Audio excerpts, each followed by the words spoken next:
پشاور کے مختلف علاقوں میں گیس لوڈ شیڈنگ اور کم پریشر کا مسئلہ گھمبیر ہو گیا ہے۔ لوڈ شیڈنگ کے باعث شہریوں کو شدید مشکلات کا سامنا کرنا پڑ رہا ہے۔ پشاور شہر کے مختلف علاقوں حیات آباد، کوہاٹ روڈ، دلہ رازق روڈ اور ورسک روڈ سے ملحقہ علاقوں میں گیس غائب ہے، جس کے باعث شہریوں کو سخت مشکلات کا سامنا کرنا پڑ رہا ہے۔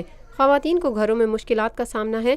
ان کا کہنا ہے کہ صبح بچے اسکول ناشتے کے بغیر جاتے ہیں اور اسی طرح دفاتر جانے والوں کو بھی مشکلات کا سامنا ہے۔ اس موقع پر ایک خاتون مسز سلیم نے ذرائع ابلاغ قیامہ کے نمائندے سے گفتگو کرتے ہوئے کہا، یہ جو گیس کا مسئلہ ہے، ہم رات کو الارم 2 بجے لگائیں تو اٹھنا پڑتا ہے، ظاہری بات ہے گیس کے لیے ہمیں اٹھنا پڑتا ہے، اور دوسری بات ہے کہ اگر گیس لیک ہو جائے، گیس تھوڑا آہستہ آہستہ ہے تو اس کے پریشر سے بھی تھوڑا سا خدا نخواستہ کوئی حادثہ پیش آ سکتا ہے، کوئی اس کی اسمیل سے انسان کو بہت زیادہ یہ واقعات ہو سکتے ہیں۔ اور دوسری بات کہ مریض ہیں ہمارے گھر، وہ ان کے لیے بہت پرابلم ہے، ان کو ہم تقریباً گرم پانی ان کو ضرورت ہوتی ہے، ان کو ہم دھوپ کے لیے ان کا جسم ان کے لیے ان کا ہم اوپر لے کے جاتے ہیں، چھت پہ لے کے جاتے ہیں، اور ان کو بہت مشکل سے ہم تاکہ وہ دھوپ سے تھوڑا سا اپنے آپ کو وہ گرم کر لیں۔ گیس نہ ہونے کے باعث ایل پی جی کی دکانوں پر شہریوں کی طویل قطاریں لگ گئی ہیں، جبکہ دوسری طرف شہر میں نان بائی بھی گیس کی کمی سے مشکل سے دوچار ہو گئے ہیں۔ شہریوں کے مطابق صبح سویرے سے دن 12 بجے اور دوپہر 1:30 سے 3 بجے سے پہر تک گیس موم بتی جتنی رہ جاتی ہے،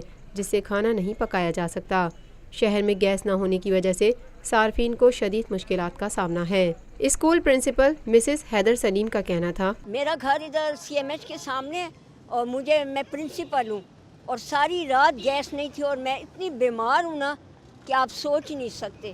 تو یہ کیسی حکومت ہے؟ پاکستان میں پہلی مرتبہ حالات حاضرہ کے مختصر مگر جامع پروگرامز، خبروں، تبصروں کے علاوہ دیگر سماجی، تجارتی، ثقافتی، تفریحی، معلوماتی، مذہبی، تعلیمی، صحت اور بچوں کے پروگرامز صرف TNN TV پر۔